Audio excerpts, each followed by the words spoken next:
Assalamualaikum warahmatullahi wabarakatuh. Innal hamdalillah nahmaduhu wa nasta'inuhu wa nastaghfiruh wa na'udzu billahi min shururi anfusina wa sayyiati a'malina. May yahdihillahu fala mudilla lahu wa may yudlilhu fala hadiya lahu. Asyhadu an la ilaha illallah wahdahu la syarika lahu wa asyhadu anna Muhammadan abduhu wa rasuluhu la nabiyya ba'dah. Yaqulu Allahu tabaraka wa ta'ala fil Qur'anil Karim ba'da an a'udzu billahi minasy syaithanir rajim. Ya ayyuhalladzina amanu taqullaha haqqa tuqatih wa la tamutunna illa wa antum muslimun. Ya ayyuhan nasu taqu rabbakumul ladzi khalaqakum min nafsin wahidah wa khalaqa minha zawjaha wa batha minhuma rijalan katsiran wa nisaa. Wattaqullaha alladzi tasaaluna bihi wal arham innallaha kana 'alaikum raqiba. Ya ayyuhalladzina amanu taqullaha wa qulu qawlan sadida yuslih lakum a'malakum wa yaghfir lakum dhunubakum wa may yuti'illaha wa rasulahu faqad faza fawzan 'azima. Allahumma salli wa sallim ala nabina Muhammadin sallallahu alaihi wasallam wa ala alihi wa sahbihi ajma'in, amma ba'du. Ikhwani fiddin rahimani rahimakumullah. Mengkaji sirah nabawiyah itu tidak hanya sekedar menghafal namanya saja. Belajar sirah nabawiyah, mengkaji sirah nabawiyah itu tidak hanya sekedar menghafal tahun dan namanya saja. Tidak. Apalagi cuma baca terus tidak hafal. Ya. Bukan hanya sekedar menghafal nama, bukan hanya sekedar menghafal tahun, tidak hanya sekedar mengetahui peristiwa kenabian, tidak. Tetapi lebih daripada itu. Mengkaji sirah nabawiyah itu mengajak kita untuk lebih memahami, kemudian menghayati, kemudian mengambil inspirasi, kemudian mengambil ibrah, hikmah dan pelajaran yang terkandung di dalam sirah itu. Itu yang terpenting Pak dalam sirah.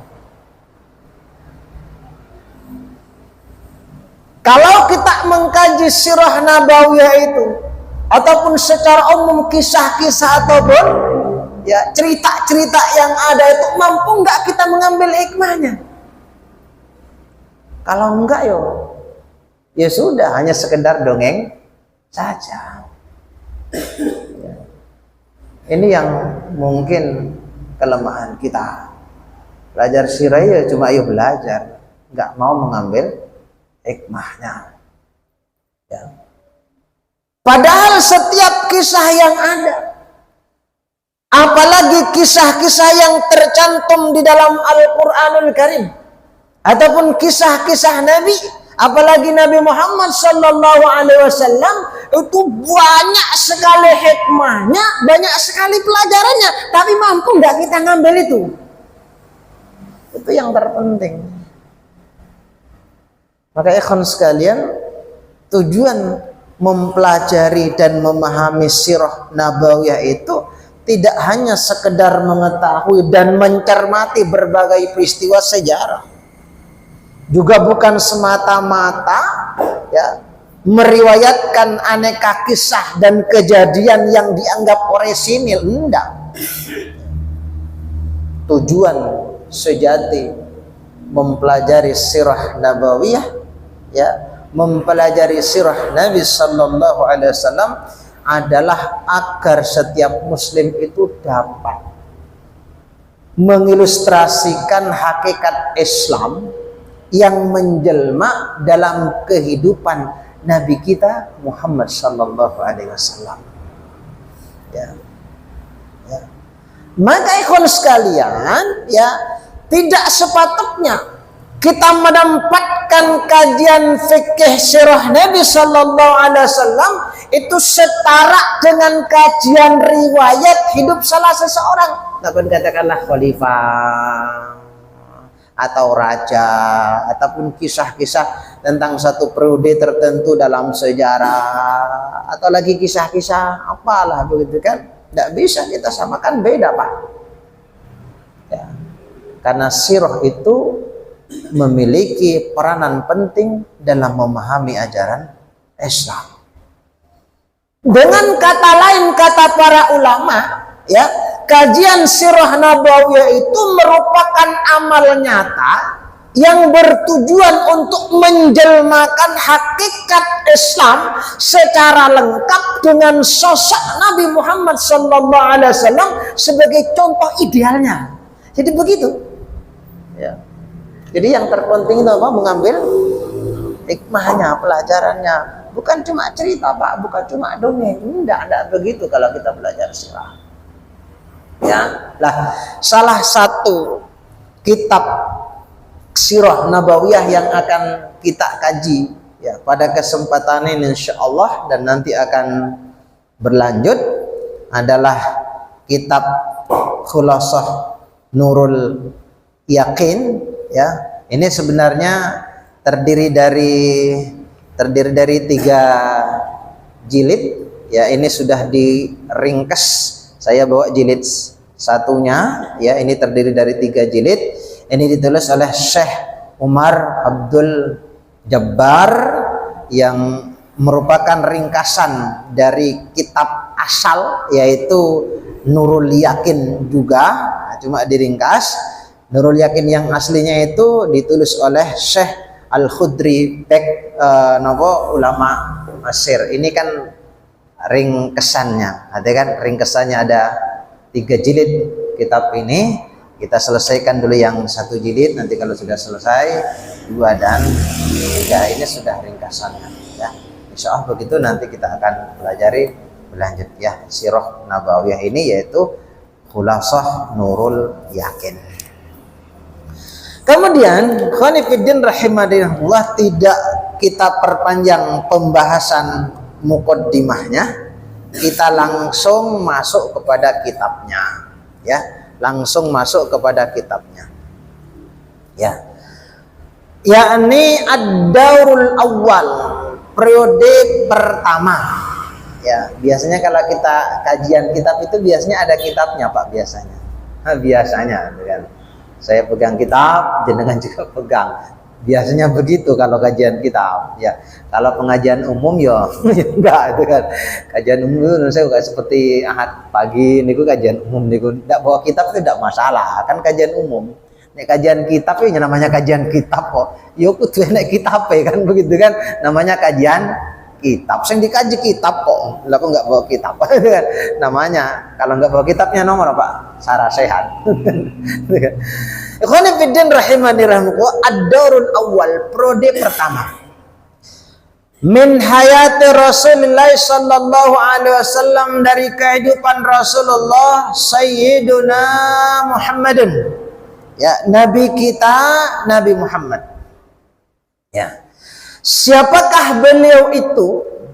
Siapakah Sayyiduna Muhammadun? Yang pertama, huwa Rasulullah ilan nasi kafatan. Beliau adalah Rasul Allah, utusan Allah yang diutus oleh Allah kepada seluruh manusia. Itu Nabi Muhammad, ya. Jadi Nabi Muhammad sallallahu alaihi wasallam itu dihadirkan oleh Allah, hadir di permukaan bumi ini untuk menjadi nabi, untuk menjadi rasul itu ilan nasi kafatan, semuanya Pak, semuanya. Ya. Maka siapapun yang hidup setelah Nabi Muhammad itu diutus menjadi nabi dan rasul, wajib hukumnya mengikuti ajaran Nabi. Tidak boleh enggak? Kalau enggak mengikuti, yuk kafir. Kan jelas ilan nasi kafatan. Maka kata Nabi sallallahu alaihi wasallam, walau kana Musa hayyan, andai Nabi Musa alaihissalam itu masih hidup, dia tidak akan melakukan apa-apa selain mengikuti aku, kata Nabi. Kalau seandainya Nabi Musa hidup pada masa Nabi, setelah Nabi Muhammad itu diutus menjadi Rasul, maka Nabi Musa alaihissalam itu wajib mengikuti ajarannya Nabi Muhammad. Itu Nabi Musa, itu sudah disabdakan oleh Nabi. Ya. Inilah keistimewaan daripada Nabi Sallallahu Alaihi Wasallam. Kata beliau, "U'titu khamsan." Aku dikasih oleh Allah itu 5 perkara. Ya. Yang mana 5 perkara itu lam yu'tuhunna ahadun qabli. Ya. Tidak diberikan kepada siapapun sebelum aku. Apa 5 keistimewaan itu? Salah satunya wa kana nabi yub'atu ila qaumihi, dan adalah nabi itu diutus kepada kaumnya secara khusus. Tetapi kata Nabi, wa bu'istu ila nasi ka'ammah, tapi aku diutus untuk semua manusia. Ya, semuanya. Ya.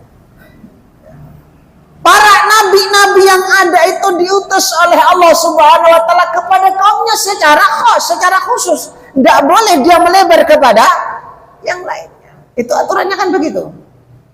Ya.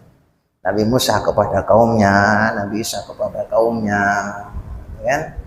Nabi Yunus kepada kaumnya, kan begitu semuanya. Semua nabi begitu. Kalau Nabi Muhammad enggak. Semuanya, ya, kafatan semuanya. Huwa Rasulullah sallallahu alaihi wasallam ilan nasi kafatan wa akhirul anbiya. Beliau itu Nabi Muhammad adalah anbiya yang terakhir, nabi yang terakhir. Maka ya, di dalam surat Al-Ahzab ayat yang ke-40 itu, makana Muhammadun abah. Muhammad itu sekali-kali bukanlah bapak dari salah seorang di antara kalian mirrijalikum, walakin Rasulullah, akan tetapi dia adalah Rasul Allah wa khataman nabiyyin, dan penutup para nabi. Ya. Sehingga siapapun yang ngaku-ngaku nabi rasul setelah Nabi Muhammad, maka pasti dan bisa dipastikan dia adalah pendusta. Dan siapapun yang ngaku dia nabi, dia rasul setelah Nabi Muhammad, maka dia dalam ajaran Islam, ya, di dalam ajaran Islam dia sudah murtad, dia sudah kafir. Maka man baddala dinahu, barang siapa yang mengganti agamanya, faqtuluhu, bunuh dia. Itu dalam Islam, Pak. Hanya kita pahami dalam sejarah itu, ketika muncul nabi palsu yang bernama Musailamah al-Kadzdzab, ya, setelah Nabi sallallahu alaihi wasallam wafat, apa yang dilakukan oleh Abu Bakar? Diperangi Musailamah. Ya. Musailamah mengatakan, aku sudah mendapatkan wahyu dari malaikat Jibril. Ya. Sahabat paham betul nabi akhir zaman itu Nabi Muhammad, maka pasti Musailamah itu pendusta, maka wajib diperangi untuk mengembalikan Musailamah. Ketika Musailamah tidak kembali kepada ajaran yang benar, yaitu ajaran Islam yang dibawa oleh Nabi, maka Nabi faqtuluhu, dia akan diperangi kan sama Abu Bakar sampai meninggal, ya, sampai meninggal kan, ya, diperangi oleh Abu Bakar As-Siddiq radhiyallahu anhu. Kenapa? Karena Nabi akhir zaman itu adalah Rasulullah sallallahu alaihi wasallam, Musailamah al-Kadzdzab. Kemudian juga Aswad Al-Ansi, kemudian Mirza Ghulam apa? Ahmad. Ada lagi tuh yang dari Indonesia tuh apa? Lia Edan dengan Muhammad napa Sodek sinten niku. Wonten sodek-sodeknya wonten. Itu nabi palsu itu kan. Dalam Islam itu faktulu. Ya kan? Dalam Islam itu faktulu. Ya. Wa akhirul anbiya wa imamur rusul. Yang berikutnya adalah Nabi Muhammad sallallahu alaihi wasallam itu adalah imamnya para rasul, para nabi itu imam, Pak. Ya, imam, pemimpin. Kedudukan nabi sebagai imam, para nabi dan para rasul itu bukan hanya sekedar di dalam sholat, Pak. Jadi kan ceritanya begini, ketika Nabi Muhammad itu mau Isra Mi'raj itu, ya kan?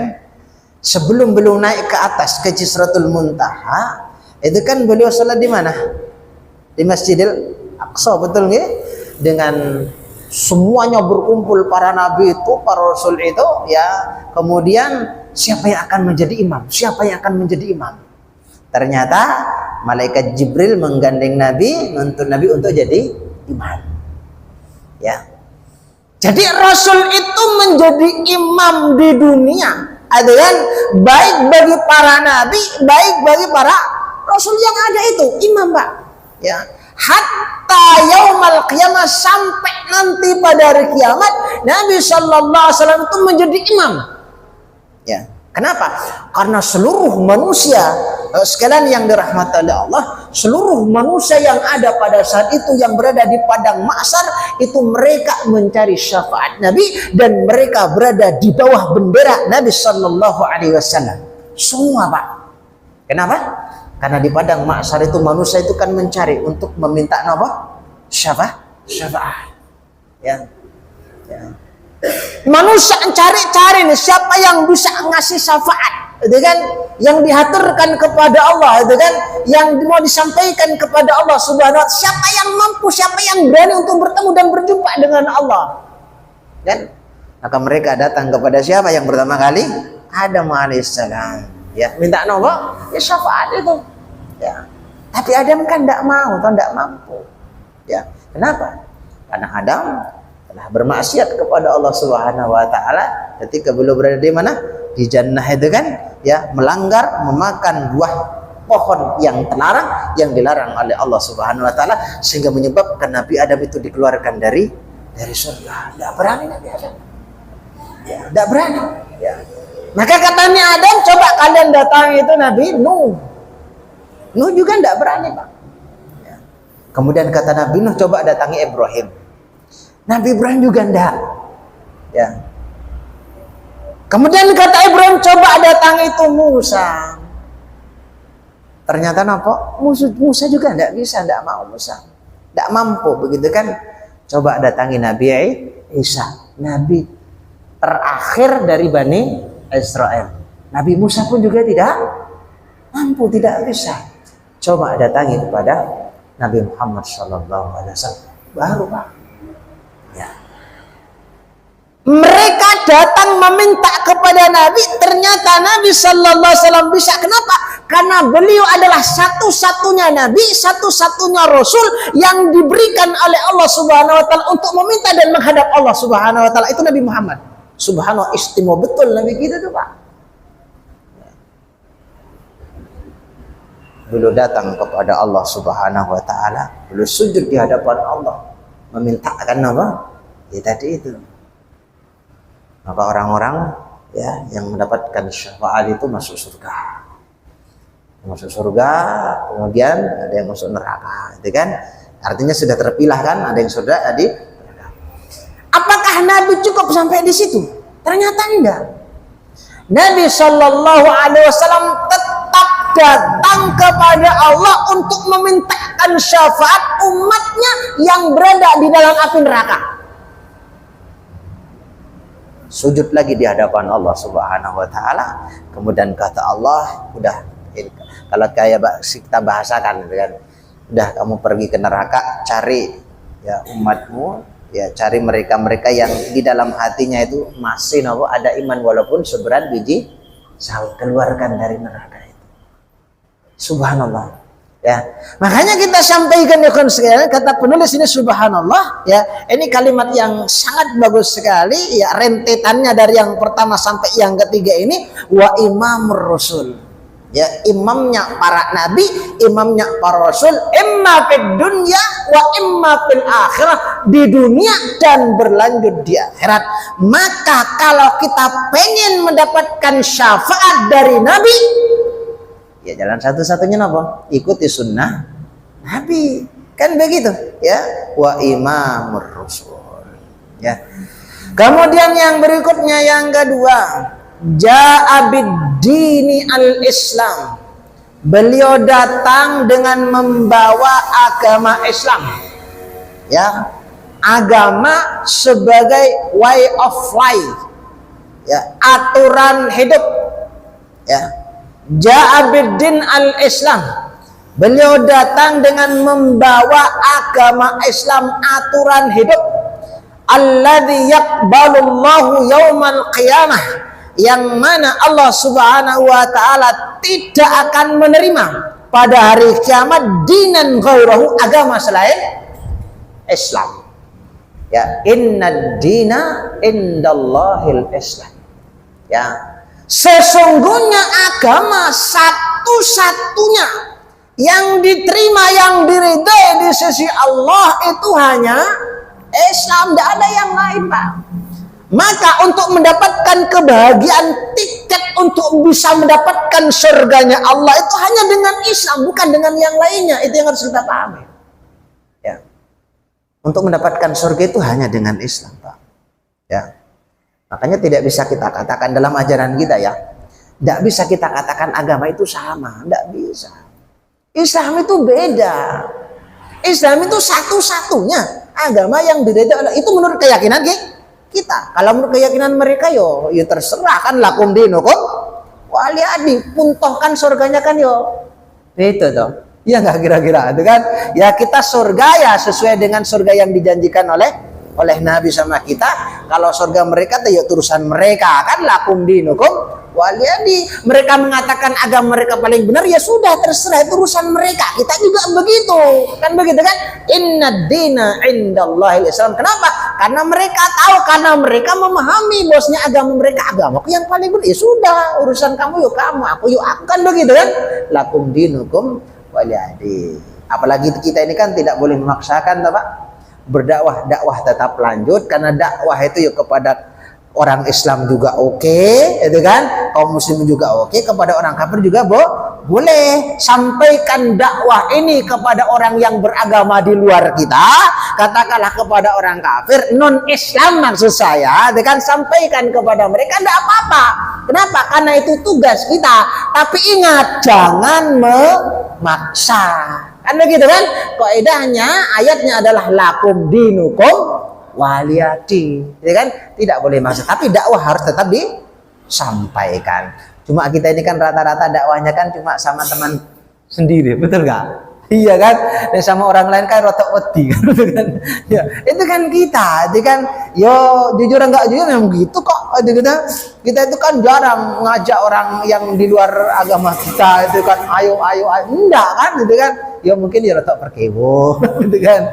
Ya, jadi lakum dinukum waliyadi itu ya pemahamannya, sampaikan dakwah kepada mereka, tapi tidak boleh maksa. Nabi Muhammad SAW juga menyampaikan dakwah sama orang kafir kok. Itu kan, para sahabat juga begitu, para ulama juga begitu, sampaikan dakwah itu. Tapi ingat, jangan memaksa. Nah, begitu kan? Kemudian ikhwan sekalian, la yaqbalullahu yaumal qiyamati dinan ghairahu. Yang ketiga, wa huwa min nasli sadati Quraisyin asrafi qabilatin fi Makkatal Mukarramah. Ya, wa huwa min nasli, beliau itu keturunan dari bangsa Quraisy, suku asrafi qabilatin min Makkatal Mukarramah, suku yang termulia di Mekah itu suku Quraisy. Ya, kenapa Pak? Keistimewaannya, kenapa suku Quraisy itu istimewa? Ya. Suku Quraisy itu istimewa, Pak, istimewa. Kenapa istimewa? Ya, ikhwan fillah rahimani rahimakumullah. Keistimewaan suku Quraisy yang mana ya, yang tidak diberikan kepada siapapun, ya, yakni fadlullah Quraisyan bisab'i khisalin. Ya, Allah Subhanahu wa taala memberikan keutamaan, keistimewaan kepada suku Quraisy itu diantaranya Rasulullah itu berasal dari suku Quraisy. Makanya mulia Quraisy itu. Ya, mulia. Ya.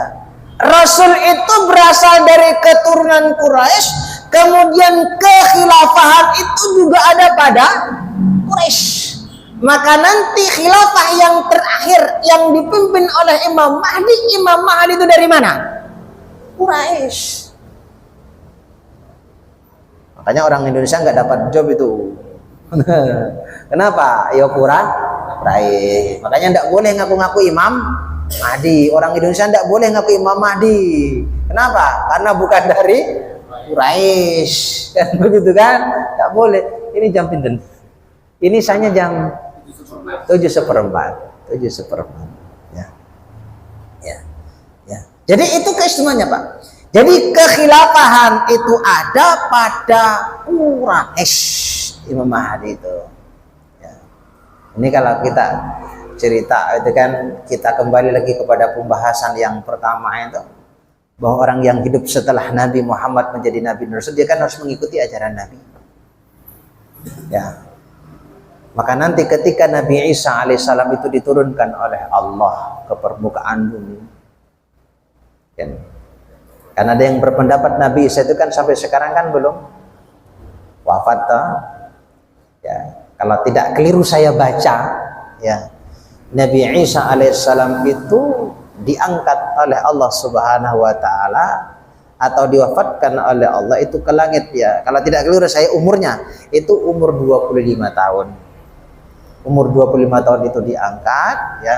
Ada yang mengatakan itu diwafatkan oleh Allah, ada yang mengatakan tidak diwafatkan oleh Allah, cuma diangkat oleh Allah dan masih hidup, atau diwafatkan oleh Allah kemudian nanti dihidupkan.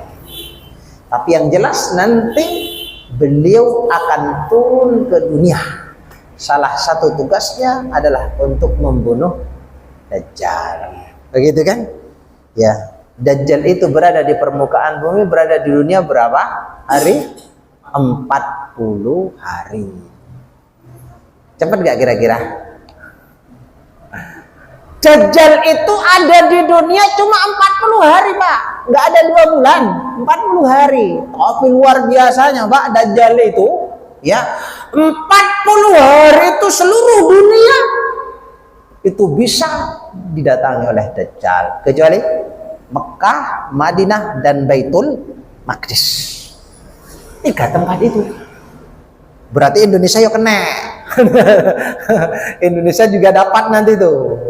Tapi jenengan mengharap gak kira-kira? Jangan. Kalau saya tidak mengharap. Ya. Kenapa? Karena Dajjal itu tidak bisa dilawan. Dajjal itu jatahnya siapa? Nabi Isa. Kalau kita ketemu kok mau ketemu Dajjal. Kan? Ya. 40 hari berada di dunia, tapi kata Rasulullah Shallallahu Alaihi Wasallam 40 hari di dunia itu, ikhwan sekalian, itu hari pertama sama rasanya 1 tahun. Bayangkan coba. Ya. Hari yang kedua sama rasanya dengan 1 bulan. Hari yang ketiga sama rasanya dengan 1 pekan. Hari keempat sama dengan hari biasa. Padahal dari dulu semenjak Allah Subhanahu wa taala menciptakan dunia ini, yang namanya sehari semalam itu 24 jam. Jadi hari di mana Nabi Adam hidup ya 24 jam, Pak, sehari semalam, betul nggak? Iya. Sekarang sama 24 jam.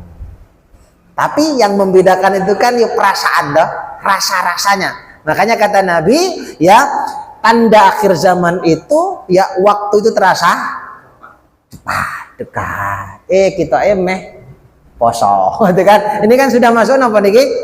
Rojab toh? Nggih, sudah rojab niki, sudah rojab. Tapi sadar toh? Niki rojab loh, niki rojab niki, rojab. Gitu kan? Kalau rojab, setelah rojab napa? Sa'ban, Ramadan.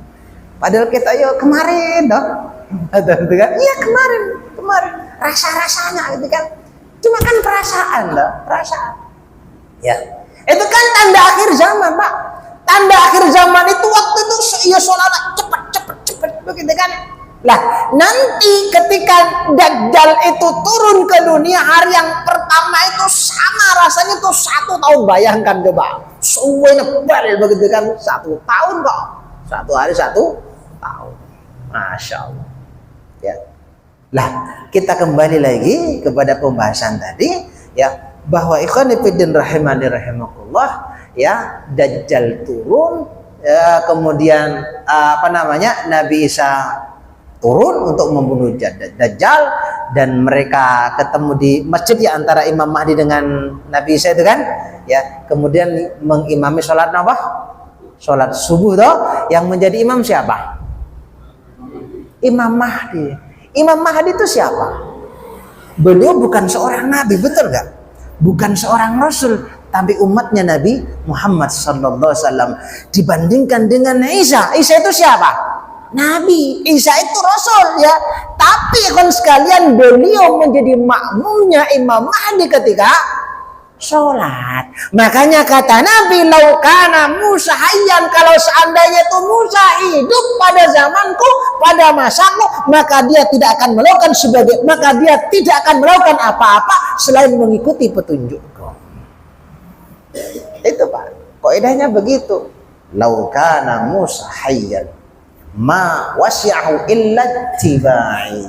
Ya, ikhwani fiddin rahimani rahimakumullah. Kemudian yang berikutnya keutamaan apa tadi? Orang-orang suku Quraisy, kenabian apa tadi? Kekhilafahan itu ada pada Quraisy. Kemudian penjaga pintu Ka'bah itu dari dulu sampai sekarang toh. Itu dari Quraisy, toh, betul nggak kira? Betul nggak? Yang pernah ke sana, betul kan? Ya, itu dari suku Quraisy, ya. Memang istimewa Quraisy itu. Penjaga pintu Ka'bah itu ya dari suku Quraisy. Kemudian keistimewaan yang berikutnya, pada sekalian, mereka diselamatkan oleh Allah dari serangan pasukan gajah ketika Abrohah mau menghancurkan Ka'bah. Luar biasa kan? Itu keistimewaannya, Pak. Ya. Ikhwani fiddin rahimani rahimakumullah, yang berikutnya, ya, wayattasilu nasabuhu, nasab beliau bersambung dengan Ismail bin Ibrahim alaihi wassalam. Itu Nabi.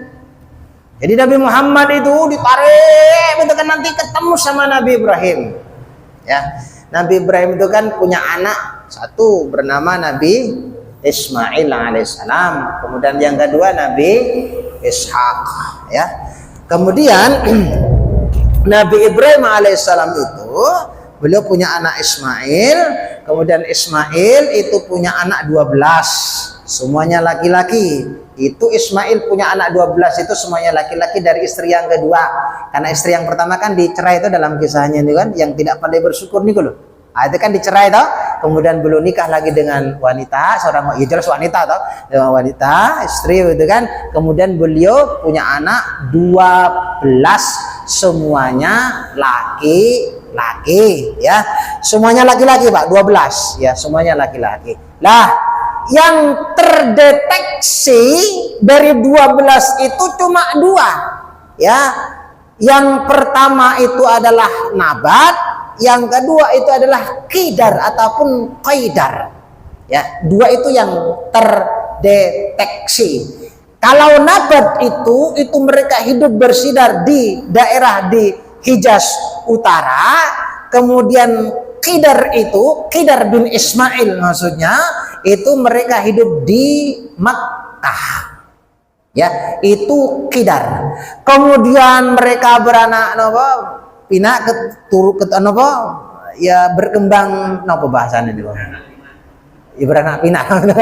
Ya, itu nanti sampai melahirkan siapa? Abdul Muthalib, kemudian melahirkan Abdullah, kemudian Nabi Muhammad sallallahu alaihi wasallam. Berarti beliau dari Qidar, Ibrahim, Ismail, kemudian terus ke bawah ketemu sama Abdul Muthalib, Abdullah, kemudian Nabi sallallahu alaihi wasallam. Ya, kemudian yang berikutnya anaknya Nabi Ibrahim alaihissalam itu Nabi Ishak. Nabi Ishak itu ya itu nanti anaknya siapa? Yakub alaihissalam. Kemudian nanti setelah itu Yusuf alaihissalam. Terus ke bawah. Nabi yang terakhir dari Bani Israel itu adalah Nabi Isa alaihissalam. Maka harus kita pahami seluruh nabi yang ada, ya, seluruh nabi yang ada setelah Nabi Yakub alaihissalam itu semuanya keturunan Nabi Yakub alaihissalam. Semuanya, Pak. Ya, semuanya. Berarti kan kalau paling pucukan berarti kan Nabi Ibrahim Ishak, ya kan? Jadi Nabi Ibrahim Ishak terus ke bawah sampai Nabi Isa, padahal kan ratusan itu. Jadi kan itu semuanya berasal dari Bani Israel, yaitu Nabi Yakub alaihissalam. Semua nabi, Pak. Semua nabi. Ya. Dan apa? Bani Israel ini kan istimewa kan? Karena setiap nabi mereka meninggal, maka ada gantinya terus itu kan diganti sampai Nabi Isa alaihissalam. Makanya ikhwan sekalian, di dalam Al-Quran itu disebutkan, ya Bani Israel dzkuru ni'mati allati an'amtu alaikum ya Bani Israel dzkuru ni'mati allati an'amtu alaikum wa anni faddaltukum alal alamin. Aku ya utamakan kalian, aku lebihkan kalian dari seluruh alam. Kenapa? Karena seluruh nabi yang ada itu dari Bani Israel keturunannya. Makanya pengennya mereka itu nabi akhir zaman itu dari mereka. Tiba ora. Ternyata dari siapa? Dari Ismail alaihissalam. Kan beda ibu dan ibu? Ya, Hajar dengan Sarah. Kan kalau Sarah itu ibunya Nabi Ishak, betul gak? Kalau Hajar itu Ismail. Ismail itu lebih tua daripada Ishak. Kalau kita runut sejarah Bapak sekalian yang dirahmati oleh Allah, dari dulu yang namanya ibunya Nabi Ishak dengan Nabi Ismail itu kan ndak akur, tak betul kan? Ya kan sampai harus pindah kan itu kan, si Sinten Hajar kan dengan Ismail kecilnya itu kan. Maka ada yang bilang begini, ya makanya umat Islam, makanya Islam itu dengan Yahudi itu sampai sekarang karena ya kalau kita rule sejarah gitu kan, dari dulu ya seperti itu. Hajar dengan Sarah ya tadi itu kan ada biasalah permasalahan keluarga kan itu kan. Wallahu a'lam bishawab. Itu ada yang berpendapat seperti itu. Jadi ikhwan sekalian, wa yattasilu nasabuhu Ismail ibnu Ibrahim alaihi salam. Jadi nasab beliau itu bersambung dengan Ismail Ibrahim alaihi salam. Gitu kan? Jadi seperti itu, Ibrahim terus Ismail terus turun ke bawah sampai kepada Nabi. Kemudian Ibrahim Ishak terus ke bawah sampai Nabi Isa alaihi salam. Itu nasab beliau. Memang nasab beliau itu adalah nasab yang sangat terhormat. Yang sangat terhormat itu nasabnya Nabi Shallallahu alaihi wasallam.